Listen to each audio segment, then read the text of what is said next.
Hello and welcome to the Strong Suit Podcast, where we focus on the people part of your business. Every single episode, I feature a world-class expert on talent and recruiting so that you can build a company filled with rock stars. Let me ask you a question. Can you imagine printing a wallet or a lamp or a birthday card, maybe even like a sushi wrap, just as easy as you print a resume or a document? Can you imagine that?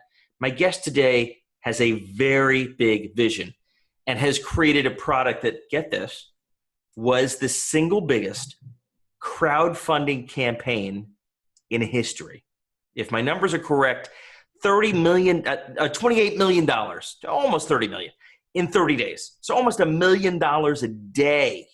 Can you imagine that? And we're going to talk with Dan Shapiro. Dan is the co-founder, the CEO of Glowforge, based in the Seattle area, which is the coolest 3D laser printer you will ever see. Makes it really easy for designers and engineers to take their products just from concept to reality. On top of that, if that wasn't enough, Dan was the CEO of SparkBuy, a very successful comparison shopping website acquired by Google, which became Google Comparison. If that wasn't enough, Dan was the CEO of Photobucket. He's got a dozen US patents. So we know who the smartest guy on this episode is going to be. And that is clearly Dan Shapiro. Dan, welcome to the show. Thank you so much for having me, Jeff. I'm really excited to be here. I'm a little nervous, a little in awe, and a little feeling a little overwhelmed by your background. But I'm going to do the best I can. And over the next 20 minutes, we're going to talk about the people part of your business at Glowforge. Sound good? Absolutely. That's the best part. Why don't we start with just 60-second overview of anything you want to kind of build on what I said about the product, who it's really targeted for, just so listeners really have the context, and then we'll kind of focus on how you've built this great organization. Yeah, I mean, way back when, 1984, Apple wrapped a data center in plastic and glass and put it on your desktop and said, "What are you going to do with this?" And we took a factory and we wrapped it in glass and plastic, and we're putting it on people's desks and saying, what is this going to do for you, and how is this going to change your life? So our customers are 2/3 individuals, 1/3 companies. The entry price is $2,500. So, same as my first Commodore 64 that my parents got me when I was a kid. Yeah, it's pretty reasonable. It's something you can save up for and bring into your home. And something that can really change the way that you think about interacting with things, because it makes it possible to print a whole variety of things for yourself instead of having them made halfway around the world. For years, I wanted to want a 3D printer. I wanted to believe in the vision of the Star Trek replicator, but they didn't make the things I wanted. This is the device that actually makes beautiful things you can use. And just so the listener can picture this, if I'm not mistaken, Dan, it's you're cutting things out, as opposed to building things in those other machines where they make the layers. What is that called? Yeah, additive versus subtractive technology. Good. So we're actually taking a beautiful piece of leather or wood or chocolate or fabric and carving away with a laser beam, cutting and 3D engraving to create the final product instead of building it up row upon row. Got it. So I go on my computer, I design a logo of my kid's name. I can literally cut out a piece of chocolate in a matter of minutes in his name and give it to him for his birthday. That's the idea. Copy it, paste it into our web app, and hit print. Pretty cool. And share it with share the design across the world and all that kind of stuff. So there's a whole web platform and cloud platform behind this too. Correct? Exactly. And that's how we made it really easy to use and really affordable, by putting as much of the brains as possible in the cloud software. Yeah. And the machine only has one button. It's really hard to mess up. Yeah, I'm sure I could find a way. You've got a dozen patents, so it's easy for you to say. So look, I usually find when I talk with very successful entrepreneurs and leaders, they have some kind of driving inspiration or a personal mission. What's the brief backstory of what led you to this particular concept? So I actually got an engineering degree at Harvey Mudd College, which is a general degree, and they give you a little of everything. But I loved electrical. I love mechanical. And part of how I put myself through college was building laser shows and selling them on the early internet. Usenet and the first, like eBay when it first launched. You were an early adopter. And oh, yes. And I love this notion of like doing cool stuff with lasers, and then graduated, thought it'd be so cool if I could start a business building laser shows. Realized that was a terrible idea, that like the market of people wanted to put Pink Floyd on the wall was small, and went to work in software. And I spent a decade and a half building software, which was fun, but then going out at night and having this feeling in my hands like I wanted to make something and make something to touch. Yeah. And I got into woodworking, and then the kids were born. I didn't have time for that. So I started like building drones, because you can do that a little at a time. And one thing led to another. I wound up creating a board game called Robot Turtles, which was at the time set a Kickstarter record for most backers, taught preschoolers to program. But I got a bunch of things out of that. One thing that I got was that it was really hard to make beautiful things that were three-dimensional, because I want to make a deluxe version. And I went through everything from Boeing machine shops to maker spaces, looking at what technology could make things. But the other thing I got was the sense of appreciation for the privilege I've had in my life in so many ways. And one of the ways that's manifested for me is that I've gotten to dream up things and bring them into the world, whether it be a board game or a book or a company or software. And wanting to give that gift to others, the ability to take something from a dream and make it a reality, whether it's a gift or a business or something else. And what greater connection could I have to my work than actually creating a thing that helped people bring their dreams and visions to life? You're like a not just a father of a thing, you're a father of a machine that makes things, right? It's very meta very quickly. Yeah, exactly. Pretty Between cool. 9-year-olds and a machine that makes things. And that's on what I'm top of father all of. that, you know a thing or two about recruiting, because I know you're the author of a great book called Hot Seat, the Startup CEO Guidebook, and it talks about fundraising and leadership and recruiting. And so you know a thing or two about this, maybe more than some of the listeners. Let me ask you, let's now shift to the people part now that we understand the product. How did you learn how to hire people? Did you have a mentor? Did you read a book? Was it trial and error? I read an immense amount from all different sources. And it started out when I was at Microsoft. My first 5 years was at Microsoft. They had strengths and weaknesses. From a weakness standpoint, this, culture of puzzles and gotchas and everything else. Yeah. From a strength standpoint, there was a real focus on, despite that culture of puzzles, there was a real focus on, can you do the job over do I like you socially? Got it. What was missing from that? Competencies that are predictive versus subjective bullshit opinions of he's a nice guy. Yeah, and there's something important in the middle there, which didn't get touched on, which I think of as EQ. Regardless of whether you are the sort of person who I like, with air quotes around like, are you somebody who works well with others? Yeah. Because what I found is it's really easy to hire people who are just like you. That doesn't mean that they're good at what they do. That means they have mannerisms and styles and often backgrounds and gender that's the same as you. That doesn't lead to success. Yeah. What you want is competence, diversity of opinions or decisions. Yeah. Exactly. And so that took some time to build out. Actually, I'm skipping probably the most important step. My mom is a professor of speech and communications who specializes in organizational development. You had a little unfair advantage. Totally. And I learned it all from my mom. So I'm curious, when you think about your recruiting process at Glowforge, just for the listeners, how many people roughly do you have now on the team? Just over 70. 70. And that's in what kind of time period have you added those 70? We're at 3 years right now. Got it. So you've clearly hired a lot. I'm sure some maybe have departed too. What is the most unique part of the recruiting process? Something that you use to help you figure out that EQ, that softer part that you described? One of the things that oddly to me, I think makes a difference is we write our job descriptions in a way that has a very different kind of filtering effect from most job descriptions. Most job descriptions are written as a sieve that is supposed to weed out people based on, I didn't meet these check boxes. I did a lot of reading early on about JDs and some of the strengths and weaknesses. And one of the things that became really clear is people from underrepresented minorities and women will tend to exclude themselves if they don't meet one checkbox. Correct. Whereas white guys tend to apply even if they don't. Actually, I agree with everything you said, Dan, but it's actually pretty high for men too. Even white guys, 80% will think twice about applying if they don't meet all those check marks. For women, it's about 99%. So it's for the listeners, the longer that list of must-have, bullet points, the fewer people are going to be compelled to take note.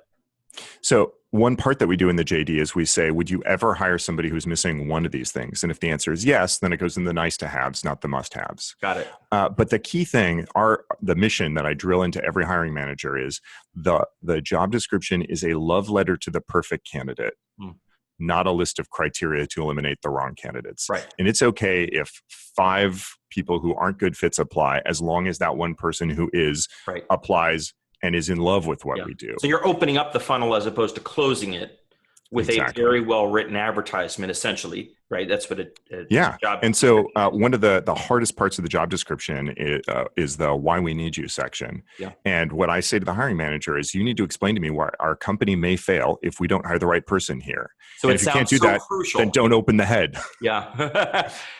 Who, out of curiosity, who writes those? Is it the hiring manager, or do you have like a marketing person or a copywriter who writes them? The hiring manager takes the first pass at it based on a really detailed set of standards. Yep. And then that goes through our people operations team, who rewrites it to really kind of polish it up for what we're looking for.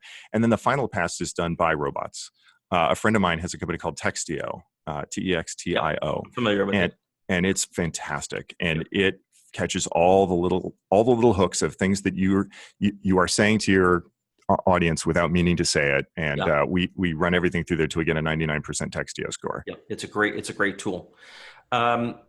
So other unique parts of the process. There's a big one. There was early on, we started out with 3 white men as a founding team, but we know that our audience is actually majority women and as diverse as the country and world around us.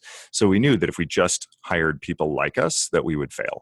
And the standard measure for company culture is, are you like us? And that is the literal opposite of diversity. I mean, diversity is the opposite of those words, just like us. Sure.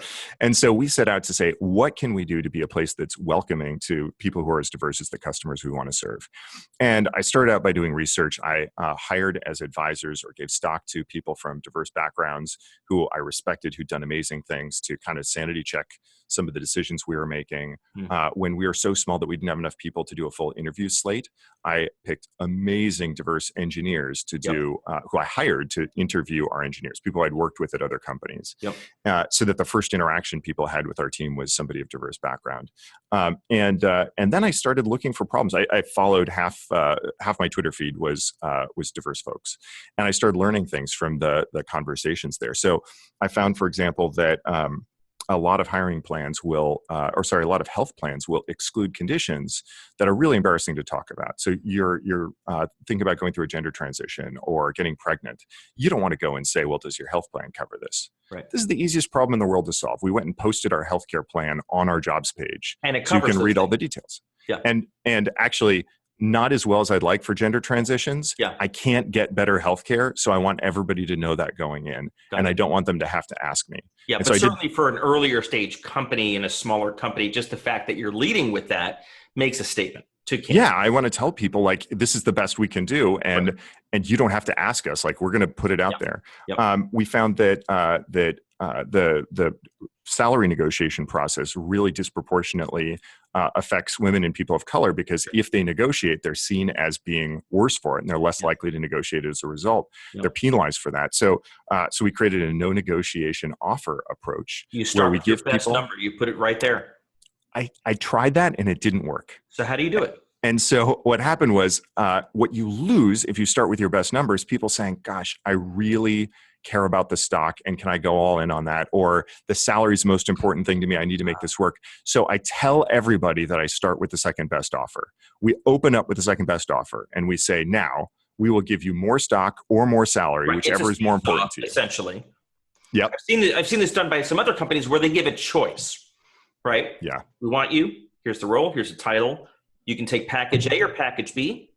One is slightly more weighted to cash comp. One is slightly more weighted to equity. That's effectively what you're doing, I guess, right? But you're just kind of leading with one package so you don't confuse them. Exactly. And then what percent take the more equity or more cash?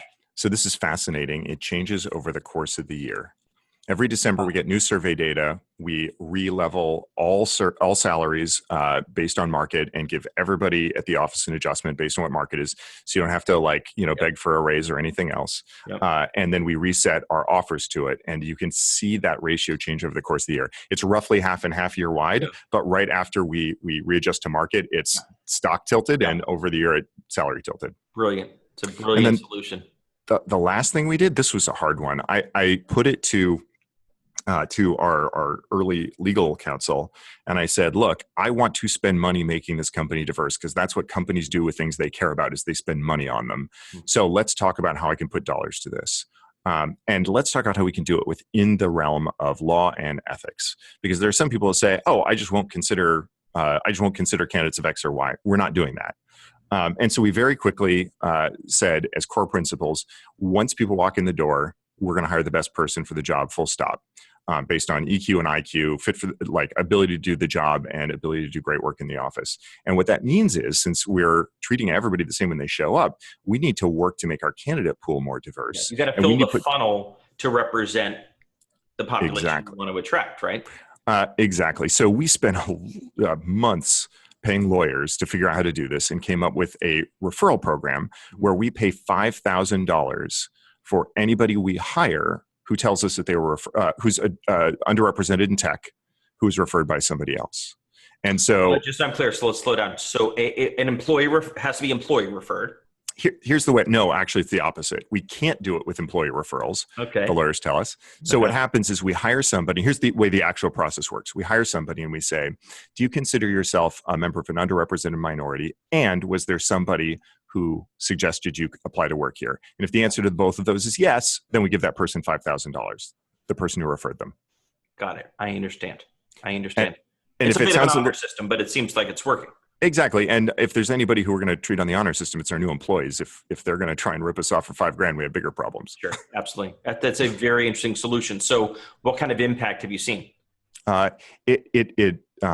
It benefited us in multiple ways. First off, we get referrals, which is terrific. Second off, when candidates are referred, they can see this and they know that this is something that matters to us and that we're doing something about it. And third off, candidates who aren't diverse and come from traditional backgrounds, the white guys in tech, look at this and say, oh, this either really comports with my values, is in a place where I want to be, or they select themselves out. And we've had people say, like, if they don't want to be around that kind of diverse environment, they opt out. It's perfect. Yep. I get the occasional hate mail that says, like, you're discriminating against me as a white guy. And I'm like, well, we're like still half white guys. Yeah. No, that's not true. We're about 30-40% white guys. We got plenty of white guys. You got plenty of them, right? But and it doesn't hurt that you're in Seattle, which is a relatively diverse city compared to some.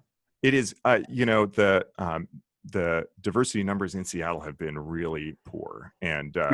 So that's different than what I would expect. It's actually really, it's hard to find people of color are underrepresented in the city, and what we've seen though is more than half our company is women, and almost 50% of our technical team is women. That's very rare. Yeah, we've got more than 25% people from backgrounds traditionally underrepresented in tech, people of color, and so it's actually added up. And once sort of word got out that we cared and we're working to make this a welcoming and inclusive place, things got better. And then you get these second order benefits, like I put my foot in my mouth and I say stupid stuff. And now the company's gotten diverse enough to the point where somebody's going to pull me aside and say, hey, that thing you said, I don't think you meant this, but that was a jerk thing. How often does that happen where you put your foot in your mouth? Oh, I mean, how many times today? No, I'd say we have an all hands meeting every week, and the entire company gets to ask any question. We go through all the core numbers for the company, key metrics. If I'm showing slide decks to somebody like fundraising, I show them to the company. We're pretty open. And I'd say not maybe open one book time in terms of compensation though. We don't do open book comp, but everybody at the same level gets paid exactly the same, modulo that high stock or high dollars. So anybody who's a senior engineer who asks anybody else what they're making is going to get one of two numbers. Interesting. So we don't publish what those numbers are, but we know people compare notes, and we feel great that when they do, they're going to see that everybody's being paid equitably. We also deliberately had a small number of tiers with infrequent promotion because it takes some of the subjectivity and bias out of comp.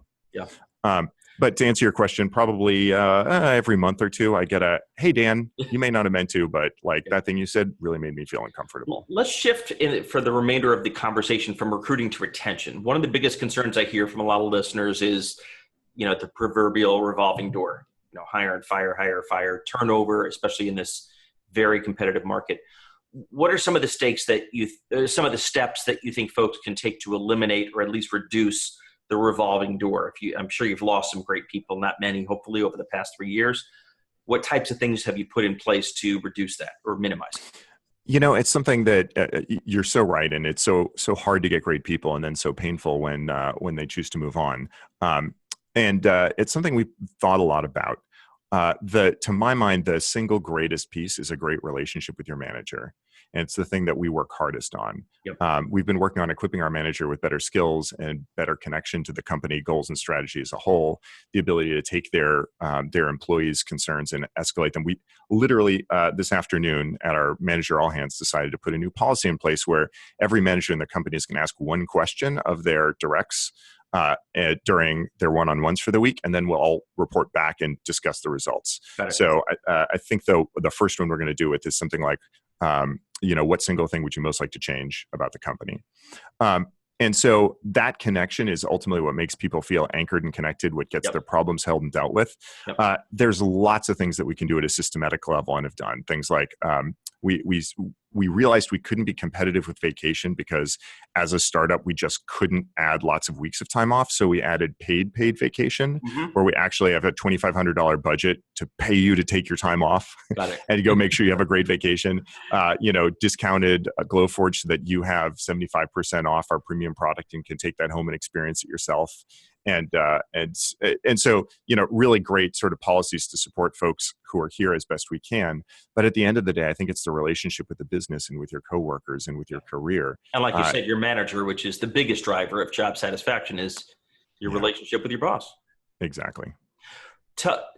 When you think about the one that got away, so someone that left in the past 3 years that you just, cried yourself to sleep, you don't have to name names, but what did you learn from that experience that might somehow have prevented it in the first place? Oh, I mean, sat down with her and was very grateful that she was open and honest with me about this. And I learned that that probably could have fixed it had we known somewhat sooner. Learned that there was some things about it that were structural, that the organization of the company wasn't set up to give her the sort of opportunity she wanted, which might be okay. So it's kind of a career path issue? Yeah, but not okay that we didn't know about it. Yeah. So, maybe we would have known about it and could have had a conversation about what do you want to do? Oh my gosh, there isn't the opportunity to do that here. Yeah. What do we do about that? But didn't know. And it was a case where there was a really big org that was blended with lots of different functional specialties. And so it was very difficult to have that degree of connection and sort of excellence in the relationship with the manager. But kind of set up to fail in that sense. Yeah. And so, we'd been in the process of revisiting that org structure anyway.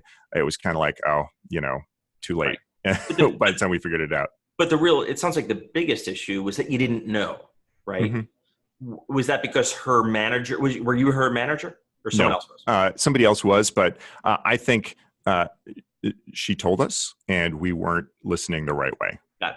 I understand. Got it. Which is the key part of managers to remember, is that rock stars are driven by challenge. They're driven by understanding where they're heading, not just compensation. That's important. It's got to be enough, right? But if they don't understand their role in the big picture and where they're heading, that they start to become disengaged.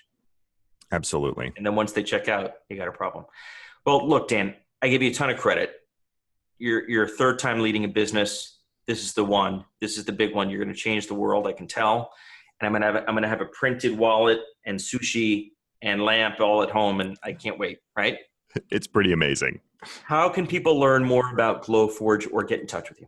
So Dan Shapiro on Twitter to get in touch, and go check out glowforge.com, or my favorite, go search for #Glowforge on Instagram, and you can see in real time, minute by minute, what people are doing. And if that inspires you, then you can get one for yourself. I think you should get one. Thank you so much for being on the show. Thanks so much for having me.